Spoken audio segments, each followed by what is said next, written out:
Assalamualaikum warahmatullahi wabarakatuh. Kami dari kelompok 7. Saya Trijana Lestari, saya Agus Monika, Saya Mutia Karunyasari. dan teman kami Selvi Persela. Kami akan presentasikan hasil diskusi kami yang berjudul Anggaran neraca, laba rugi jangka pendek, dan break even point. Assalamualaikum warahmatullahi wabarakatuh. Saya Mutia Karunyasari akan membacakan materi pertama kami, yaitu tentang anggaran neraca. Neraca merupakan suatu daftar yang menggambarkan harta, kewajiban, dan modal yang dimiliki perusahaan pada suatu periode tertentu. Umumnya pada akhir tahun, komposisinya harus seimbang memuat kelompok harta versus kelompok utang plus modal. Jika diformulasikan, komponen neraca ini adalah harta sama dengan kewajiban plus modal. Sedangkan anggaran neraca adalah anggaran yang dibuat untuk merencanakan estimasi atau taksiran keadaan aktiva dan asumsi keadaan kewajiban serta kekayaan bersih sebelum perusahaan pada periode waktu masa akan datang. Dengan demikian, sesuai formulasi neraca tersebut, maka di dalam anggaran neraca itu akan tercantum beberapa besaran jumlah kekayaan, besaran jumlah utang, dan juga besaran jumlah modal dari sebuah perusahaan. Jumlah besaran kekayaan perusahaan akan terlihat pada bagian aktiva, sedangkan jumlah besaran utang dan juga besaran modal terlihat pada bagian pasifa. Di dalam manajemen keuangan anggaran neraca, ini berguna untuk memelihara struktur keuangan yang berimbang antara aktiva dan pasifa dan antara modal sendiri dan modal pinjaman jika ada. Bagian-bagian yang termasuk golongan aktiva adalah kas, piutang, persediaan, harta tetap, dan harta lainnya. Sedangkan bagian-bagian yang termasuk golongan pasifa adalah utang jangka pendek, utang jangka panjang, modal, dan laba ditahan. Berikut adalah contoh neraca dari suatu perusahaan. Aktiva sama dengan keterangannya adalah pasifa. Kas 600, utang dagang 3000, surat berharga 1100, utang wasal 2000, persediaan 1800, utang pajak 1500, piutang 1000, jumlah utang 6500. Jumlah aktiva lancar 4.500, obligasi jangka panjang 9.500. Tanah 16.000, jumlah kewajiban 16.000, gedung 11.000, saham prefen 2.000, mesin 8.000, saham biasa 4.500, akumulasi depresiasi 10.000, laba ditahan 7.000, jumlah aktiva tetap 25.000, jumlah ekuitas 13.500, total aktiva 29.500, total pasifa 29.500. Assalamualaikum warahmatullahi wabarakatuh. Saya Trijana Lestari akan melanjutkan penjelasan dari Mutia Karunyasari, yaitu anggaran laba rugi. Anggaran laba rugi adalah anggaran yang merencanakan secara lebih terperinci tentang estimasi atau taksiran pendapatan perusahaan dan biaya-biaya yang dikeluarkan perusahaan selama satu periode. Semua biaya-biaya dimasukkan ke dalam laporan laba rugi untuk mengurangi penghasilan. Jika selisihnya adalah positif, maka menandakan laba atau perusahaan tersebut beruntung. Namun, jika selisihnya adalah negatif, maka berarti perusahaan tersebut rugi. Persamaan anggaran laba rugi adalah laba rugi sama dengan pendapatan dikurang biaya. Keterangan, jika hasil positif artinya pendapatan lebih besar biaya sama dengan laba. Jika hasilnya negatif artinya biaya lebih besar pendapatan sama dengan rugi. Laba dapat diklasifikasi sebagai berikut. Yang pertama, laba kotor. Maksudnya adalah hasil penjualan dikurangi harga pokok penjualan. Yang kedua, laba operasi. Maksudnya adalah laba kotor dikurangi biaya pemasaran dan biaya administrasi. Dan yang ketiga yaitu laba bersih. Maksudnya adalah laba operasi dikurangi biaya bunga dan biaya pajak penghasilan perusahaan. Berikut adalah contoh laporan laba rugi suatu perusahaan. Keterangan, penjualan bersih dengan jumlah 75.000, harga pokok penjualan 35.000, laba kotornya adalah 40.000. Biaya pemasaran jumlahnya 1.000, biaya administrasi dan umum biaya 2.000. Jumlah biaya adalah 3.000. Laba bersih sebelum bunga dan pajak 37.000. Bunga dengan jumlah 3.000, laba sebelum pajak 34.000. Pajak 8.500, laba bersih setelah pajak 25.500. Pembayaran dividen 18.500, jadi laba yang ditahan adalah 7.000. Pendekatan laba jangka pendek. Keinginan perusahaan untuk mendapatkan laba atau profit perlu didukung dengan program kerja jangka pendek. Dalam hal ini, perusahaan juga dapat membuat suatu rencana laba jangka pendek di setiap transaksi kegiatan bisnisnya, apakah secara bulanan, triwulan, semesteran, atau tahunan. Pendekatan sering dipergunakan dalam penghitungan laba jangka pendek yaitu 1. Break-even point, 2. Margin of safety, 3. Shutdown point, 4. Contribution margin, 5. Degree of operational leverage. Assalamualaikum warahmatullahi wabarakatuh. Saya Agnes Monica akan melanjutkan penjelasan dari Antri Jana Lestari tentang materi break-even point. Pendekatan break-even point ini dibuat adalah untuk mencari dan menentukan jumlah barang produksi yang harus dijual kepada konsumen pada harga tertentu, agar dengan penjualan di harga tertentu tersebut, perusahaan akan dapat menutupi segala biaya-biaya yang dikeluarkannya. Dengan kata lain, dengan diketahui break-even point ini, maka perusahaan dapat mengetahui bahwa pada posisi itulah merupakan titik impas perusahaan. Artinya adalah bahwa pada titik impas break-even point tersebut, perusahaan tidak mengalami kerugian. Namun pada posisi itu pula, perusahaan masih belum mendapat suatu keuntungan. Singkatnya adalah, pada posisi break-even point atau titik impas ini, kegiatan operasi perusahaan tidak mendapat laba dan tidak menderita rugi. Dengan diketahui break-even point atau titik impas tersebut, maka perusahaan dapat menjadikannya suatu dasar atau landasan perencanaan kegiatan operasional selanjutnya. Seberapa besar keinginan laba yang diinginkan perusahaan? Atau pada sisi lain, pendekatan break-even point juga dapat dijadikan juga sebagai acuan di bagian penjualan dalam melihat sukses tidaknya target penjualan yang dicapai. Karena break-even point ini pula, perusahaan dapat menentukan nilai penjualan yang dapat menutup biaya variabel dan biaya tetap. Keberadaan break-even point benar-benar berfungsi untuk dapat 1. Mengetahui jumlah minimum yang harus dipertahankan perusahaan agar perusahaan tidak mengalami kerugian. Jika perusahaan ingin mendapat suatu keuntungan, maka perusahaan tersebut harus dapat menjual di atas break-even point itu. 2. Mengetahui tingkat jumlah produksi minimal yang harus ditetapkan perusahaan sebagai langkah untuk mendapat laba. Jika perusahaan ingin mendapat laba, maka perusahaan tersebut harus berproduksi di atas break-even point ini. Yang ketiga, mengetahui jumlah penjualan yang harus dicapai untuk memperoleh laba yang telah direncanakan. 4. Mengukur dan menjaga agar penjualan dan tingkat produksi tertentu tidak lebih kecil dari break-even point tersebut. 5. Dijadikan sebagai alat analisis jika tidak ada perubahan harga penjualan, adanya perubahan biaya-biaya, harga pokok, dan besarnya hasil penjualan atau tingkat produksi.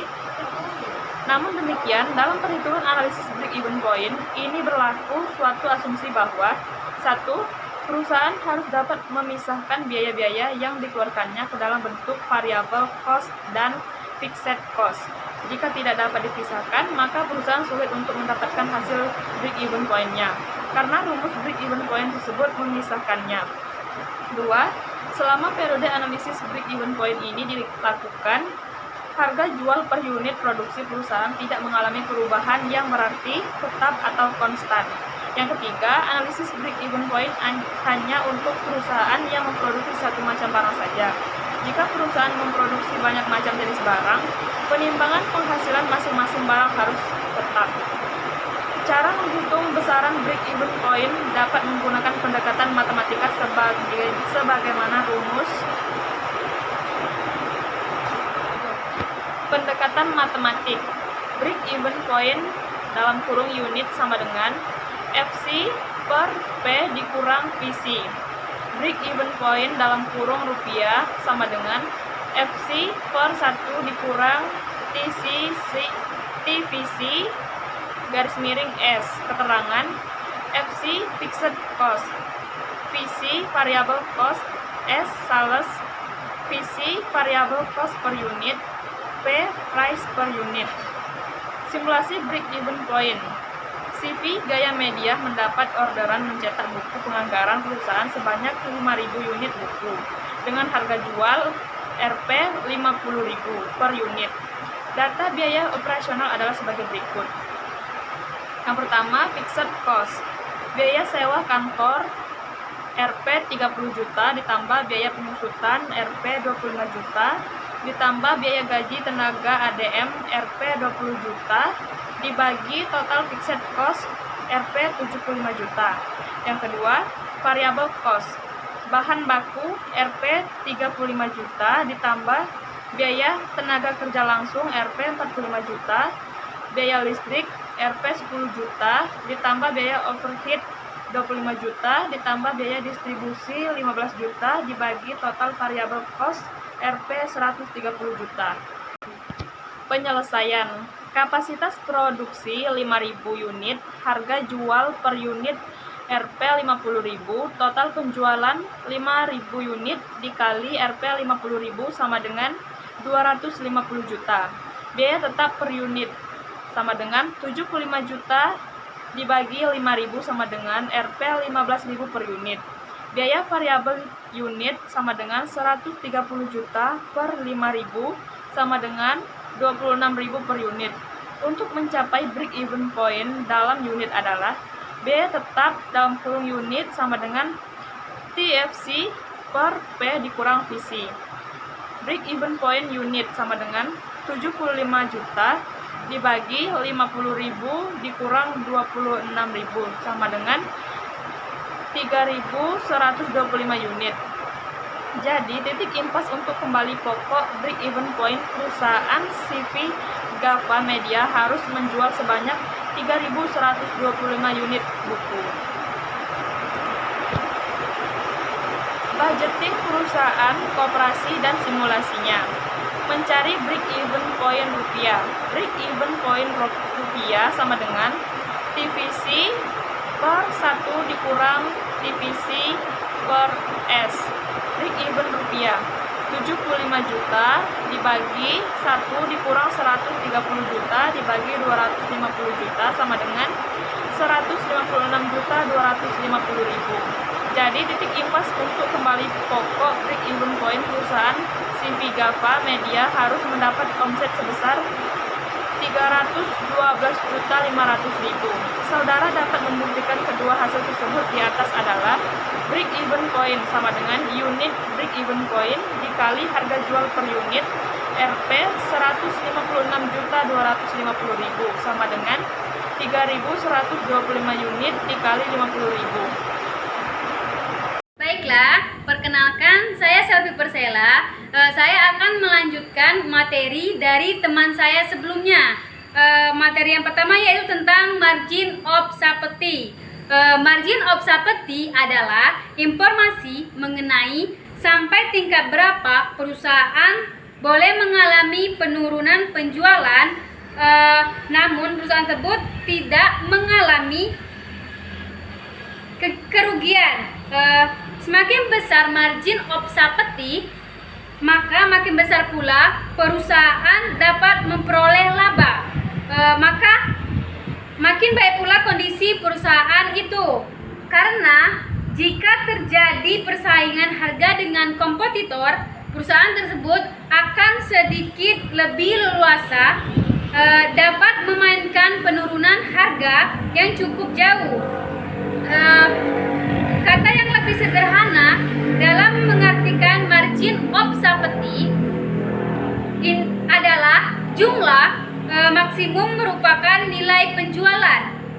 Untuk mendapatkan berapa nilai margin of safety, kita cukup mengurangkan jumlah penjualan aktual dengan nilai titik impas atau break even point, yaitu margin of safety sama dengan actual sales dikurang break even point. Maka jika perusahaan menghendaki margin of safety tinggi, maka harus menjual lebih besar dari break even point, yaitu tentang shutdown point.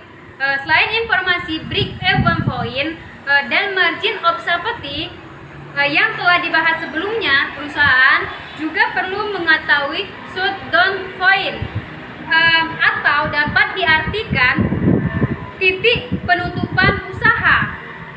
Makna dari shutdown point atau titik penutupan usaha ini adalah menghitung berapa jumlah nilai penjualan minimum sehingga kegiatan operasional perusahaan itu sudah tidak layak lagi untuk dilanjutkan atau harus tutup usaha. Matikan dulu. Itu tentang contribution margin. Contribution margin atau margin kontribusi adalah informasi tentang selisih penjualan dengan biaya variabel dari suatu produk, atau dengan kata lain adalah jumlah uang yang tersedia untuk menutupi biaya tetap dan menghasilkan laba. Contribution margin atau margin kontribusi berguna untuk menghitung jumlah uang yang dapat dihasilkan dari suatu bisnis atau penjualan produk untuk membayar biaya tetap dan menghasilkan keuntungan. Alternatif lain, contribution margin atau margin kontribusi dapat pula dihitung dengan dasar per unit. Maksudnya, margin kontribusi per unit ini adalah informasi harga per unit dengan biaya variabel per unit atau harga per unit dikurangi biaya variabel per unit. Margin kontribusi sama dengan penjualan dikurangi biaya variabel. Simulasi margin kontribusi. CP Gapa Media akan memproduksi dua macam produk pilihan, yaitu buku penganggaran perusahaan dan pengantar manajemen. Tingkat pajak perusahaan sebesar 25% dengan data sebagai berikut.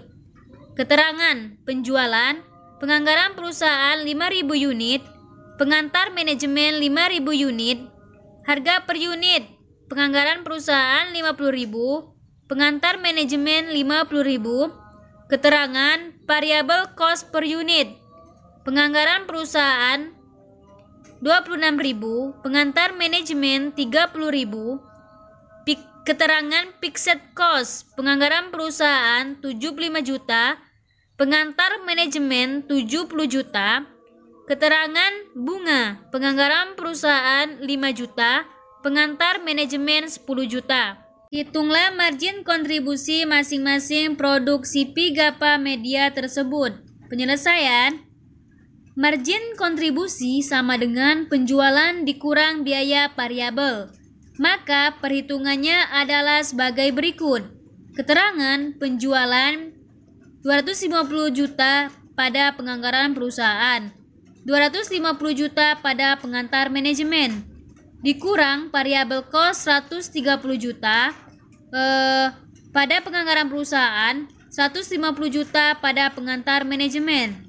Keterangan margin kontribusi 120 juta pada penganggaran perusahaan, 100 juta pada pengantar manajemen. Yaitu tentang degree operating lever atau DOL. DOL atau tingkatan lever operasi adalah merupakan kemampuan perusahaan dalam menghasilkan laba dari biaya tetapnya.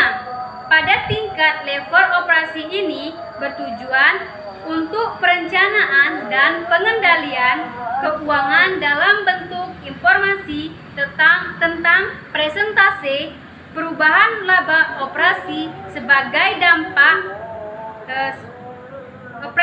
dampak terjadinya perubahan presentase nilai penjualan, sehingga dengan demikian dapat melihat seberapa besar kemampuan perusahaan dalam menggunakan biaya operasi tetap untuk memperbesar pengaruh perubahan volume penjualan terhadap earning before interest and tax atau pendapatan sebelum bunga dan pajak. Cara menghitung degree of operating leverage dalam kurung DOL adalah rasio margin kontribusi terhadap pendapatan operasi, sehingga dapat melihat pengaruh penjualan terhadap laba operasi dalam kurung EBIT sama dengan earning before interest and tax. Simulasi kontribusi margin dan degree of operating leverage simulasi 1. CV Gapa Media akan memproduksi 2 macam produk pilihan, yaitu buku penganggaran perusahaan dan pengantar manajemen. Tingkat pajak perusahaan sebesar 25% dengan data sebagai berikut. Keterangan penjualan: penganggaran perusahaan 5.000 unit, pengantar manajemen 5.000 unit. Harga per unit: penganggaran perusahaan 50.000, pengantar manajemen 50.000. Keterangan variable cost per unit: penganggaran perusahaan 26.000, pengantar manajemen 30.000. Keterangan fixed cost: penganggaran perusahaan 75 juta, pengantar manajemen 70 juta. Keterangan bunga: penganggaran perusahaan 5 juta, pengantar manajemen 10 juta. Hitunglah kontribusi margin dan degree of operating leverage dalam kurung DOL masing-masing produk CV Gapa Media tersebut. Penyelesaian: laporan laba rugi kedua produk buku. Keterangan penjualan: penganggaran perusahaan 250 juta, pengantar manajemen 250 juta. Dikurang variable cost 130 juta pada penganggaran perusahaan, 150 juta pada pengantar manajemen. Keterangan kontribusi margin: penganggaran perusahaan 120 juta, pengantar manajemen 100 juta. Keterangan dikurang fixed cost 75 juta pada penganggaran perusahaan, 70 juta pada pengantar manajemen. Jumlah earning before interest and tax atau EBIT: penganggaran perusahaan 45 juta, pengantar manajemen 30 juta. Dikurang bunga 5 juta pada penganggaran perusahaan, 10 juta pada pengantar manajemen. Earning before tax: penganggaran perusahaan 40 juta, pengantar manajemen 20 juta. Dikurang pajak 25%, 10 juta pada penganggaran perusahaan, 5 juta pada pengantar manajemen. Jumlah earning after tax: 30 juta pada penganggaran perusahaan, 15 juta pada pengantar manajemen. DOL penganggaran perusahaan sama dengan kontribusi margin dibagi EBIT sama dengan 120 dibagi 45 sama dengan 2,66667. Apabila penjualan naik 30%, maka EBIT akan naik sebesar 2,667 dikali 30% sama dengan 80%. Sehingga EBIT menjadi 45 juta ditambah dalam kurung 80% dikali 45 juta sama dengan 81 juta. DOL pengantar manajemen sama dengan kontribusi margin dibagi EBIT sama dengan 100 dibagi 30 sama dengan 3,33. Apabila penjualan naik 30%, maka EBIT akan naik sebesar 3,33 dikali 30% sama dengan 100%. Sehingga EBIT menjadi 30 juta ditambah dalam kurung 100% dikali 30 juta sama dengan 60 juta. Untuk membuktikan hubungan degree of operating leverage dalam kurung DOL dengan earning before interest and tax dalam kurung EBIT, kita dapat menghitungnya dengan secara manual seperti terlihat pada tabel berikut. Itulah penjelasan dari kelompok kami. Jika masih ada